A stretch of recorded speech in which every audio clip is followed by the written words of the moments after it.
तो कहानी की शुरुआत होती है और हम एक लड़के काइज़ाकी को देखते हैं जो 27 साल का हो चुका है और अभी तक उसके पास एक अच्छी जॉब भी नहीं है और ना ही अभी तक उसकी शादी हुई है। सब कुछ मिलाकर आज तक काइज़ाकी ने अपनी ज़िंदगी में आज तक कुछ हासिल नहीं किया है।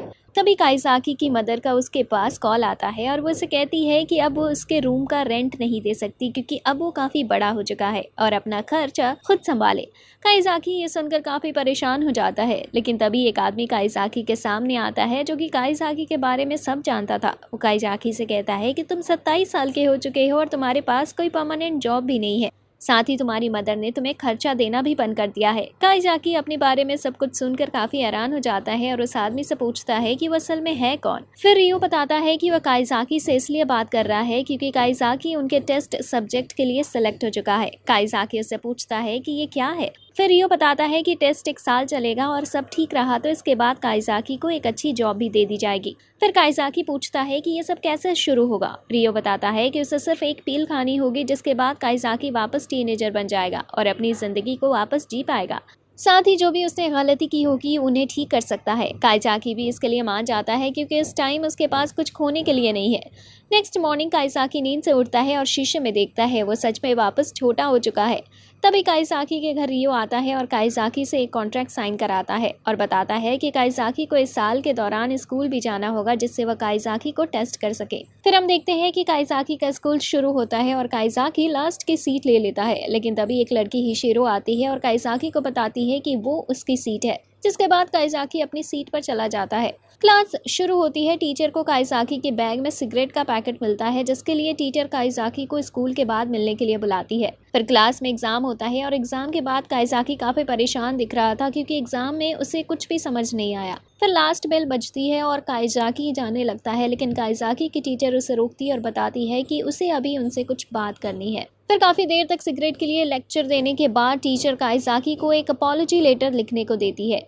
घर जाते हुए काइज़ाकी को रियो मिलता है और वो उससे पूछता है कि इतने टाइम बाद उसे वापस हाई स्कूल में आकर कैसा लग रहा है।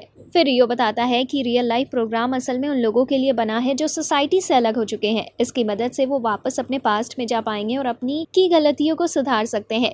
नेक्स्ट डे टीचर एग्जाम का रिजल्ट बताती है और ओगा नाम के स्टूडेंट के वॉइस में सबसे ज्यादा नंबर आए थे और काइज़ाकी सभी सब्जेक्ट में फेल था। फिर लंच में ओनोए नाम की लड़की काइज़ाकी के पास आती है और उसे साथ में लंच करने की ऑफर देती है।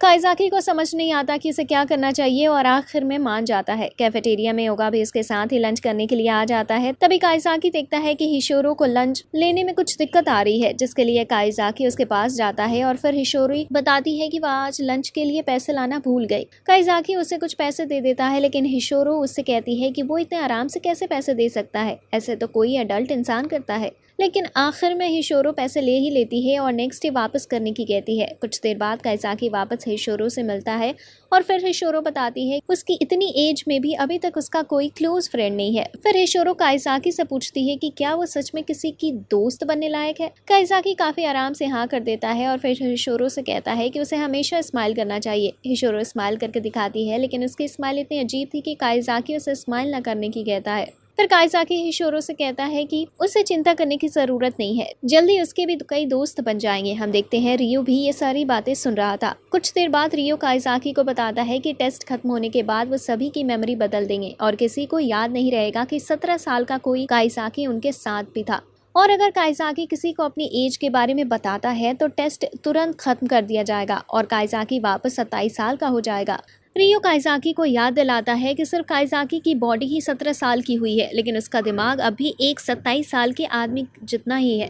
नेक्स्ट डे काइज़ाकी को उसके लॉकर में पैसे मिलते हैं थैंक यू के साथ, जो कि हिशोरो ने रखे थे। फिर जिम क्लास में सभी गर्ल्स को 50 मीटर की रेस करने को कहा जाता है और बॉयज़ को बॉल थ्रो करने को। जब काइज़ाकी का चांस आता है वो भी बॉल को फेंकने की कोशिश करता है, लेकिन तभी काइज़ाकी को काफी दर्द महसूस होता है और वो बताता है कि उसके हाथों में काफी दर्द हो रहा है और उसका शोल्डर भी घूम नहीं रहा है। सभी को लगता है कि काइज़ाकी स्पोर्ट्स में अच्छा नहीं है, लेकिन हम जानते हैं कि काइज़ाकी एक अनहेल्दी एडल्ट है। रेस के दौरान काइज़ाकी गिर जाता है जिससे उसे चोट लग जाती है। फिर काइज़ाकी का क्लासमेट उसे नर्स के ऑफिस ले जाता है। फिर हम देखते हैं कि काइज़ाकी को चेंज हुए 1 महीना हो चुका है और ये उसकी प्रोग्रेस को एक फाइल में नोट कर रहा है। साथ ही काइज़ाकी की प्रोग्रेस अच्छे से चल रही है। फिर हम देखते हैं कि रियो काइज़ाकी की एक क्लासमेट कैरियो के बारे में भी पढ़ता है। कैरियो एक कॉम्पिटिटिव लड़की है जो हमेशा हर चीज़ में टॉप आने की अपनी पूरी कोशिश करती है। क्लास के पहले दिन कैरियो की तबीयत ठीक नहीं थी, इस वजह से उसके एग्जाम में काफ़ी कम नंबर आए। नेक्स्ट डे हिशोरो कैरियो के पास से जा रही थी, तभी हिशोरो कैरियो की तरफ देखकर अपनी अजीब तरह से स्माइल करती है। हालांकि हिशोरो तो कैरियो की दोस्त बनना चाह रही थी, लेकिन कैरियो को ऐसा लगता है कि हिशोरो से चिढ़ा रही है, क्योंकि हिशोरो के एग्जाम में कैरियो से ज़्यादा नंबर आए हैं। इस वजह से कैरियो के अंदर हिशोरो के लिए गुस्सा भरने लगता है। फिर अपने पार्टनर के साथ वॉलीबॉल खेलते हुए कैरियो की पार्टनर अपने दो बेस्ट फ्रेंड के साथ चली जाती है। इस वजह से कैरियो को काफ़ी अकेला लगने लगता है और कैरियो के अंदर और ज़्यादा हेट हो जाती है। वॉलीबॉल रूम की चाबी टीचर को देने के बाद कैरियो हिशोरो का बैग देखती है और सोचने लगती है कि हिशोरो ने उसके साथ कितना बुरा किया है। असल में कैरियो सिर्फ टॉप ही नहीं बल्कि साथ में वो ओगा के साथ भी रहना चाहती थी, लेकिन वो दोनों चीज़ें हिशोरो ने उससे छीन ली। फिर कैरियो हिशोरो का बैग उठा लेती है और कहीं फेंकने की प्लानिंग करने लगती है, लेकिन तभी कैरियो के सामने काइज़ाकी आ जाता है और वो कैरियो से स्टाफ रूम का रास्ता पूछता है। पर कैरियो से कहती है कि वो घर के लिए लेट हो रही है, इसलिए उसे जल्दी घर पहुंचना है। पर तभी काइज़ाकी कैरियो के पास दो बैग देखता है और दूसरे बैग के बारे में पूछता है, लेकिन कैरियो वहां से भागने की कोशिश करती है। काइज़ाकी कैरियो को रोकता है, पर कैरियो सीढ़ी से गिरने लगती है। काइज़ाकी कैरियो को गिरने से बचाता है और उसका हाथ पकड़ लेता है, लेकिन तभी काइज़ाकी का पैर भी फिसल जाता है और वो दोनों ही नीचे गिर जाते हैं। फिर काइज़ाकी की नर्स के ऑफिस में आंख खुलती है और नर्स बताती है कि हिशोरो उन्हें यहाँ पर लाई। फिर नर्स काइज़ाकी की तारीफ करती है क्योंकि काइज़ाकी ने कैरियो की एक शील्ड की तरह बचा लिया, जिस वजह से कैरियो को बिल्कुल चोट नहीं आई। कुछ ही देर में कैरियो भी होश में आ जाती है और फिर काइज़ाकी उससे पूछता है कि उसके पास हिशोरो का बैग क्यों था। फिर कैरियो सच बताती है और बताने लगती है कि वो हिशोरो का बैग कहीं छुपाने वाली थी। काइज़ाकी पूछता है कि वो ऐसा क्यों करना चाहती थी, जबकि किसी को परेशान करने से खुद ही को सबसे ज्यादा तकलीफ पहुंचती है।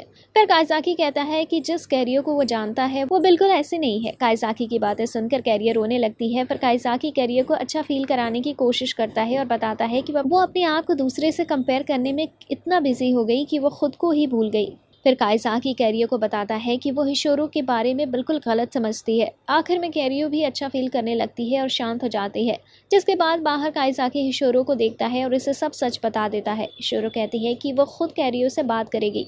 फिर काइज़ाकी वहाँ से जाने लगता है, लेकिन कुछ आगे जाने के बाद काइज़ाकी रुक जाता है और वापस आकर चुप जाता है, क्योंकि काइज़ाकी भी देखना चाहता था आगे क्या होगा। लेकिन तभी रियो काइज़ाकी के पीछे आता है, जिससे काइज़ाकी हैरान हो जाता है। फिर रियो बताता है कि जहाँ काइज़ाकी जाएगा वहाँ वो भी ज़रूर जाएगा। कुछ ही देर में कैरियो भी बाहर आ जाती है और वो दोनों ही बातें करने लगते हैं। फिर कैरियो मान लेती है कि वो हिशोरो को पसंद नहीं करती, क्योंकि हिशोरो ने वो सब उससे छीन लिया जो उसे चाहिए। साथ ही वो अपनी अजीब स्माइल से उसे चिढ़ाती भी है, लेकिन हिशोरो बताती है कि वो तो हमेशा ऐसे ही स्माइल करती है। जिसके बाद कैरियो को समझ आता है कि पूरे टाइम उसने हिशोरो को गलत समझा।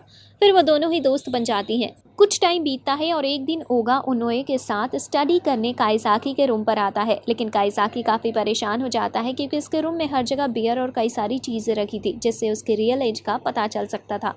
फिर जल्दी जल्दी काइज़ाकी अपना रूम साफ करता है, जिसके बाद वो दोनों अंदर आते हैं। कुछ टाइम स्टडी करने के बाद ओगा के पास एक कॉल आता है और उसे जाना पड़ता है, जिससे सिर्फ काइज़ाकी और उनोए अकेले रह जाते हैं।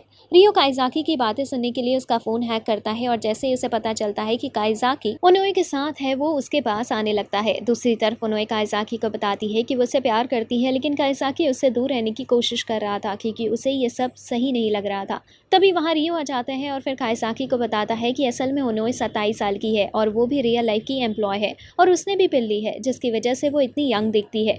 और उन्होंने सिर्फ काइज़ाकी को टेस्ट कर रही थी क्योंकि कुछ लोग पिल लेकर यंग गर्ल के साथ रिलेशन बनाते हैं। हालांकि काइज़ाकी ऐसा बिल्कुल नहीं है, लेकिन उन्हें टेस्ट करना पड़ता है क्योंकि ये ज़रूरी होता है। फिर हम देखते हैं कि वॉलीबॉल रूम में एक लड़की तैमुका कम नींद लेने की वजह से चक्कर खाकर गिर जाती है। साथ ही कुछ देर में कैरियो पैर मोड़ने की वजह से गिर जाती है, जिसकी वजह से वो उसे मोच आ जाती है। इस वजह से अब वो वॉलीबॉल कंपटीशन में हिस्सा नहीं ले सकती थी। फिर तैमुका कैरियो की मदद करने की कोशिश करती है, लेकिन कैरियो तैमुका पर चिल्लाने लगती है और कहती है कि वो तैमुका जैसे अच्छी प्लेयर नहीं है, इस वजह से उसे बहुत ट्रेनिंग की ज़रूरत है। जिसके बाद वो दोनों ही काफ़ी दिनों तक बात नहीं करते। फिर तैमुका अपने दोस्तों से अपने बारे में बता रही थी, तो कैरियो को भी उसे रूम के पास ले जाया जाता है, जिससे वो समझ सके कि तैमुका असल में क्या सोचती है। तैमुका बताती है कि वो शुरू से सिर्फ स्पोर्ट्स में ही अच्छी थी, लेकिन कैरियो थी वो जिसने उसे हमेशा वॉलीबॉल खेलने के लिए मोटिवेट किया। फिर तैमुका बात करके बाहर आती है और कैरियो अपनी दोस्त को देखती है। सभी को लगता है कि अब कैरियो अपना गुस्सा भूलकर तैमुका से बात करने लगेगी, लेकिन कैरियो वहाँ से जाने लगती है। तैमुका उसे रोकती है और वापस टीम ज्वाइन करने को कहती है, लेकिन कैरियो कहती है कि वो पहले ही वॉलीबॉल से रिटायर हो चुकी है। कुछ दिन बाद टूर्नामेंट शुरू हो जाता है और कैरियो वापस नहीं आती, इस वजह से उन्हें इसके बिना ही गेम शुरू करना पड़ता है। काइसाकी कैरियो को मनाने जाता है और आखिर में वो मान भी जाती है और वापस टीम में आ जाती है, जिसके बाद वो मिलकर गेम खेलते हैं। हालांकि आखिर में वो मैच हार जाते, लेकिन फिर भी उसकी दोस्ती गेम से ज्यादा जरूरी है। जिसके बाद हम देखते हैं यूगा समझ जाता है कि कैरी उससे प्यार करती है, तो वो दोनों साथ रहने लगते हैं और फेस्टिवल में भी साथ जाते हैं। दूसरी तरफ काइसाकी भी हिशोरो से प्यार करने लगता है और साथ ही हिशोरो भी काइसाकी से प्यार करती है, लेकिन काइसाकी आगे कुछ भी कहता नहीं क्योंकि उसे पता है कि वो एक टेस्ट सब्जेक्ट है और आगे हिशोरो काइसाकी के बारे में सब भूल जाएगी। लेकिन फिर हमें पता चलता है कि हिशोरो भी असल में एक टेस्ट सब्जेक्ट है और उसकी एज भी काइसाकी जितनी है। वो भी काइसाकी को कभी भी नहीं भूलेगी, जैसे काइसाकी हिशोरो को नहीं भूलेगा। हालांकि इस बारे में अभी काइसाकी को नहीं पता है और फिर हिशोरो काइसाकी को कभी ना भूलने की कहती है। इसी के साथ इस एनिमे का यही एंड होता है। अगर आपको ये वीडियो अच्छी लगी है तो प्लीज़ वीडियो को लाइक करें, चैनल को सब्सक्राइब करें, बेल आइकन को दबाएं ताकि नेक्स्ट वीडियो का नोटिफिकेशन आप तक सबसे पहले पहुंचे। यहाँ तक देखने के लिए आपका बहुत बहुत शुक्रिया।